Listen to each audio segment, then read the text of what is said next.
8h16, bienvenue à bord. Si vous nous rejoignez, Frédéric Villon est avec nous pour décrypter l'actualité. L'actualité est internationale aujourd'hui puisque l'on fête en Ukraine le 5e anniversaire de la révolution de la place Maïdan à Kiev. Exactement. Voilà, qui mérite effectivement quelques éclaircissements aujourd'hui, 5 ans après. Et je vais même vous éclaircir complètement, puisque qu'est-ce que c'est que l'Ukraine? Racine slave qu'on retrouve dans Krajina en Serbie, ça veut dire la frontière, les confins. Donc c'est vraiment, ça veut bien dire ce que ça veut dire. C'est un pays qui est entre deux mondes. Vous allez le voir, on comprend pourquoi si on regarde la carte que voici. L'Ukraine est aux confins de la Russie et de l'Europe. Elle appartient à un monde slave très lié à la Russie, mais en même temps, elle regarde vers l'Europe. Elle est vraiment entre les deux. D'ailleurs, vous allez voir un gros plan d'une province qui pose problème, une province de l'Est qu'on appelle le Donbass. C'est en rouge la zone que l'Ukraine ne contrôle plus, le pouvoir central, et qui contrôle seulement une partie, ici en jaune, de cette province. La partie rouge est aux mains de la minorité qui parle russe et qui est orthodoxe, alors que les autres, les Ukrainiens, parlent ukrainien et ils sont catholiques.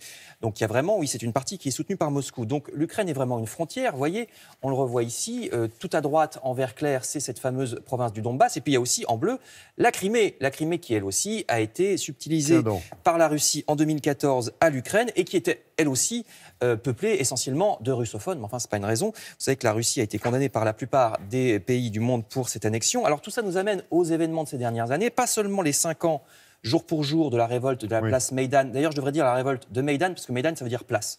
C'est la place de l'indépendance. La place de la place. Voilà. Mais on peut remonter même à décembre 91, la chute de l'URSS et l'indépendance de l'Ukraine, qui est votée à l'époque par plus de 90% des Ukrainiens. Donc à ce moment-là, ils étaient d'accord.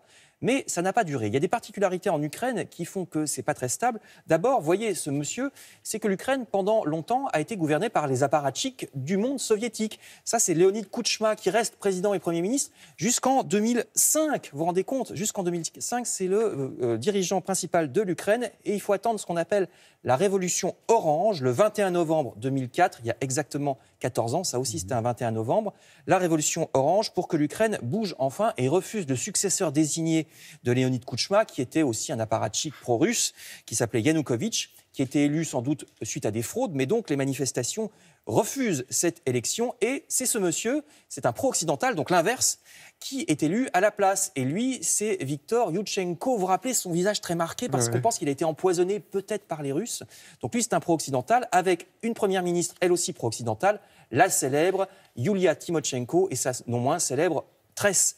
Donc la révolution, il y a 14 ans, renvoie le président élu pro-russe pour mettre des pro-occidentaux, mais ça ne dure pas. Et oui, parce qu'aux élections suivantes, en 2010, paf, retour dans l'autre sens. C'est celui qui avait raté la présidence, Yanukovych, qui est élu, on va le voir, normalement on le voit, et ça ne va pas rester longtemps parce que, oui, le voici, parce qu'il ne reste que 3 ans, il est renvoyé lui aussi par une autre révolution, celle dont on fête les 4 ans aujourd'hui, les 3, non 4, je ne sais plus compter, c'est 2013, c'est 5 ans.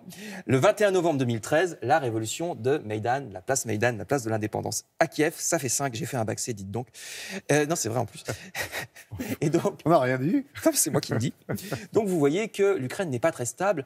Elle est vraiment entre deux chaises, entre les pro-occidentaux et les pro-russes. C'est un pays divisé.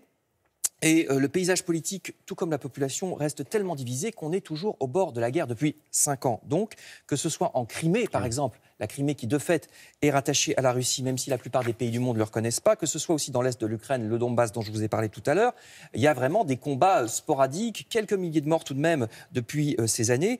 On ne sait pas trop quel est le rôle de la Russie, mais c'est vrai que ce sont des russophones, donc ils sont certainement armés en sous-main, au moins par la Russie, contre le pouvoir central ukrainien. Parce que pour Moscou, l'Ukraine, c'est vraiment stratégique. Il ne faut pas oublier que les gazoducs, par exemple, pour vendre le gaz russe à l'ouest, ces gazoducs passent par l'Ukraine, donc c'est stratégique. Il y a aussi la mer Noire, c'est le seul accès des Russes aux mers du Sud et à la Méditerranée qui est en dessous de la mer Noire. Et puis pendant longtemps, regardez ces images des années 60, pendant longtemps, l'Ukraine c'était vraiment stratégique parce qu'il y a de l'industrie de pointe. C'est aussi en Ukraine les grandes terres à blé qui nourrissaient l'URSS, et c'est encore vrai aujourd'hui, c'est un produit d'exportation. Donc c'est pour ça que toute la partie russophone de l'Ukraine est regardée de très près, de trop près, par Moscou, encore aujourd'hui, et que c'est un des endroits du monde où on est toujours à 2 doigts de la guerre froide. Merci beaucoup pour ces explications 5 ans, effectivement, après la révolution de Maïdan à Kiev.